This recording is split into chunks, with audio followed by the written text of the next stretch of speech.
ellos de donde estaban al otro lado del lago. Él quería llevarlos hacia la otra orilla, pero el Señor les dijo una palabra bien clara y es, pasemos al otro lado. Al decir la palabra pasemos al otro lado, el Señor se está incluyendo Él. El Señor no les está diciendo a los discípulos, váyanse ustedes solos, vayan al otro lado del mar, vayan a la otra orilla. El Señor le dice, pasemos, incluyéndome a mí, pasemos al otro lado.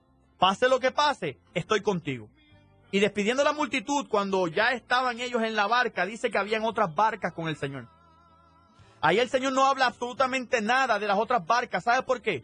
Porque la barca que el Señor se quiere concentrar es en la barca en que tú te encuentras. En la barca en que el Señor está al ladito tuyo, el Señor se quiere concentrar. Que posiblemente hay otras personas, otras barcas que se están pasando por la misma situación que tú. Que se están enfrentando a una tormenta de viento tan fuerte como la que te estás enfrentando tú. Pero el Señor quiere que tú sepas que en esta noche se está concentrando en ti como si tú fueras esa única barca en medio del mar. Que el Señor quiere que tú te concentres, que si Él está en tu barca, aun cuando se levante una tormenta, una tempestad de viento, que levante las olas, que te traten de amedrentar, el Señor quiere que tú sepas que Él está al lado tuyo.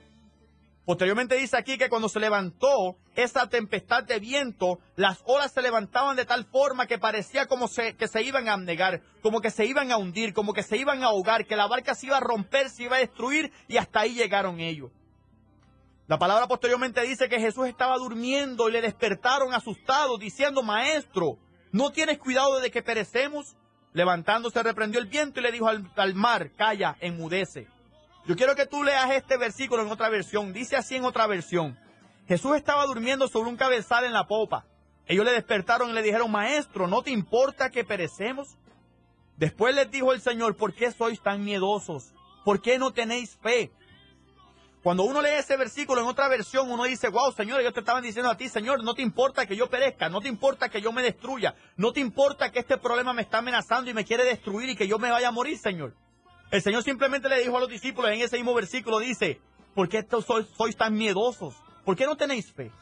En otra versión dice ese mismo versículo, ¿por qué estáis miedosos? ¿Todavía no tenéis fe?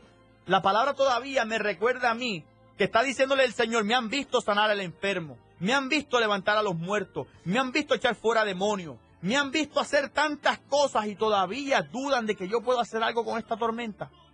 Cuando Jesús le dice a ellos, todavía no tienen fe, simplemente lo que les está diciendo, si ustedes saben quién yo soy, lo que yo he hecho anteriormente y mis promesas para ti, ¿cómo es posible que todavía tengas tanto miedo?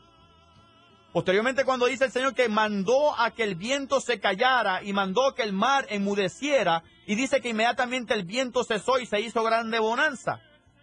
Lo que el Señor hizo verdaderamente fue atacó la raíz del problema. El Señor atacó la fuente que producía que las olas se encresparan. Lo que producía que las olas se encresparan no era simplemente algo físico, también era algo espiritual. Era el viento que nadie lo veía, pero se veían los efectos del viento. Cuando uno puede ver que los efectos del viento que soplan están levantando las olas, el Señor no reprendió las olas porque volvería a levantarse otra ola más. El Señor reprendió ese viento que se estaba levantando en contra de los discípulos. El propósito del viento levantarse era levantar las olas para que la barca se hundiera, para que los discípulos no pudieran llegar al otro lugar. Pero el Señor les había dicho que iban a llegar al otro lugar o a Puerto Seguro porque Él estaría con ellos. Llámame al 751-6318 o al 939-258-8777. Yo sé que tú estás pasando por problemas difíciles. Yo sé que tú estás pasando por una tormenta en tu vida, porque aunque no lo creas, esta historia cae exactamente como un anillo al dedo en el problema que tú te estás enfrentando. ¿Por qué? Porque este problema que te estás enfrentando comienza y tiene su principio en el ámbito espiritual. Esto físico que tú te estás enfrentando ahora mismo tiene la raíz, y esa raíz es algo que tú no puedes ver, pero sin embargo levanta algo físico que es lo que tú puedes ver. Cuando el enemigo, que es el que está causando que te amedrentes, que te levantes problema tras problema por diferentes lugares para tratar de destruir tu vida y sobre todo destruir tu confianza en el Señor inmediatamente se levanta y manda a callar ese viento, manda a callar al enemigo y lo manda a echar fuera. ¿Por qué? Porque el Señor quiere que el problema tuyo se tranquilice en esta noche. El Señor quiere que ese problema tuyo se calle, se enmudece, pero el Señor tiene que tener bien claro en tu mente de que tú tienes que confiar en la palabra del Señor. Cuando los discípulos pasaron por este problema, el Señor estaba tranquilo, estaba en paz. ¿Sabe por qué? Porque Isaías 26:3 dice que tú guardarás en completa paz aquel cuyo pensamiento en ti persevera porque en ti ha confiado. Cuando tú aprendes a confiar en el Señor, tú puedes pasar por una tormenta y tener paz en medio de la tormenta. Tú puedes aprender a estar confiado en que si el Señor está en tu vida, el Señor no permitirá que nada te pase. Tienes que aprender a confiar de que si el Señor te mandó y te permitió pasar por este problema, también el Señor te ayudará a salir de ese problema. Dios no te va a poner en una situación que Él mismo no te pueda sacar. Si Dios permite que pases por esta tormenta es porque el Señor lo que quiere simplemente es elevar tu fe. Por eso, como decía la reflexión que tenía en este momento, cierra los ojos de tu alma en medio de la tormenta, en medio de la tempestad, en medio de los desastres naturales que te estés enfrentando en tu vida, en medio del problema matrimonial que te estás enfrentando, en medio de esa persona que está presa, en medio de esa situación de enfermedad que te causa constantemente que pienses en ese problema, que te quita el hambre, que te quita el sueño, que te quita la mente de las cosas del Señor. En este momento el Señor quiere que tú cierres los ojos de tu alma y le digas: Jesús, yo confío en ti. Jesús significa Salvador. Lo que le estás diciendo al Señor es: Salvador, yo confío en ti. Mi libertador, yo confío en ti. Mi sanador, yo confío en ti. Mi Dios, yo confío en ti. Cuando tú le dices eso al Señor y te abandonas en sus brazos, la tormenta tarde o temprano se tiene que tranquilizar, porque el Señor inmediatamente calma la tormenta. Y tú puedas llegar entonces al otro lado para que tú puedas entender de que el Señor tiene cuidado de ti. Cuando a veces sentimos que en nuestras vidas el Señor está durmiendo, cuando a veces sentimos que el Señor está sordo, a lo mejor el Señor no quiere escuchar nuestra oración, por más que le clamamos al Señor, el Señor quiere que tú sepas algo, que Él mismo dice en la palabra del Señor en el Salmo 121, que Él no se duerme ni se adormece, que sus ojos están puestos sobre ti. ¿Por qué? Porque Él tiene cuidado de tus necesidades. Él sabe, Él entiende, Él se compadece y Él quiere hacer algo al respecto, pero Él necesita que tú aprendas a confiar en Él.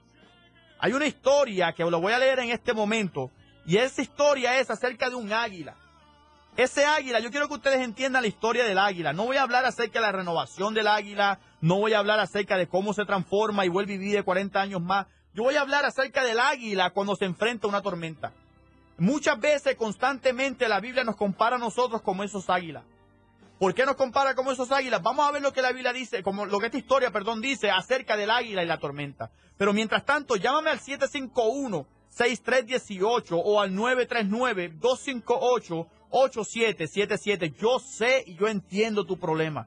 Yo entiendo lo que estás pasando. Yo me puedo simpatizar y me puedo empatizar con tu situación y puedo decirte a ti que yo sé que eso duele, yo sé que se siente fuerte, yo sé que se siente candente, yo sé que te quieres dar por vencido o por vencida, yo sé que te quieres echar todo para la borda, pero hoy yo te digo, por favor, no te rindas, por favor, no te eches al olvido, por favor, confía en el Señor, por favor, cierra los ojos de tu alma y dile al Señor: Señor Jesús, yo confío en ti.